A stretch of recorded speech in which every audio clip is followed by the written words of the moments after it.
England के एक पादरी का विश्वास की आध्यात्मिक शक्ति में अटल भरोसा था।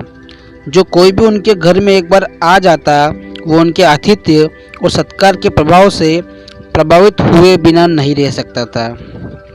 उनके मन में लोगों के लिए अथाह प्रेम भाव था, इसलिए लोग उनका बहुत सम्मान भी करते थे। एक दिन जेल से भागा हुआ चोर रात में शरण लेने के लिए इधर उधर घूम रहा था। उसने देखा कि पादरी के घर का दरवाज़ा खुला हुआ है, इसलिए वे उस ओर चला गया। पादरी के घर में प्रवेश कर गया।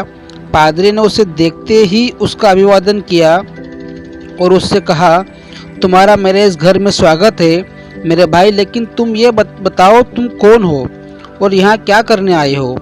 इस पर चोर ने सफ़ेद झूठ बोलते हुए कहा, फादर मैं एक मुसाफिर हूँ और रास्ता भटक गया हूँ, सो इधर उधर भटक रहा था और आपके घर का दरवाज़ा खुला हुआ देखा तो इस ओर चला आया।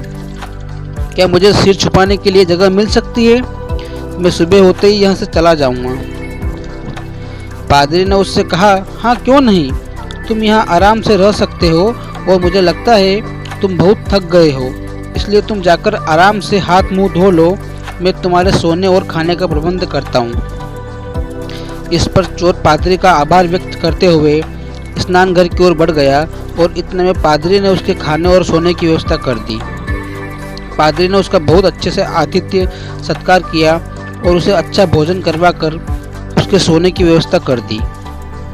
रात को सभी के सो जाने के बाद चोर के मन में चोरी की इच्छा जागृत हुई और उसने पादरी के घर से सोने के 2 दीपदान चुराकर वहां से निकल भागा।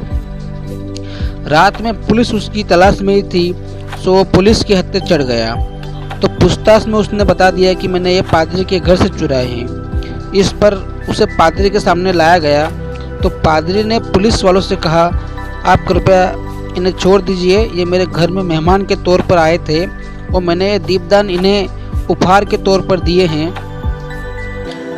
इतने में चोर के ज्ञान चक्षु खुल गए और उसे अपनी भूल का एहसास होने लगा।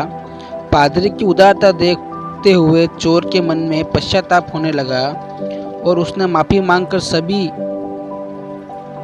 से कभी भी चोरी नहीं करने का वचन दिया।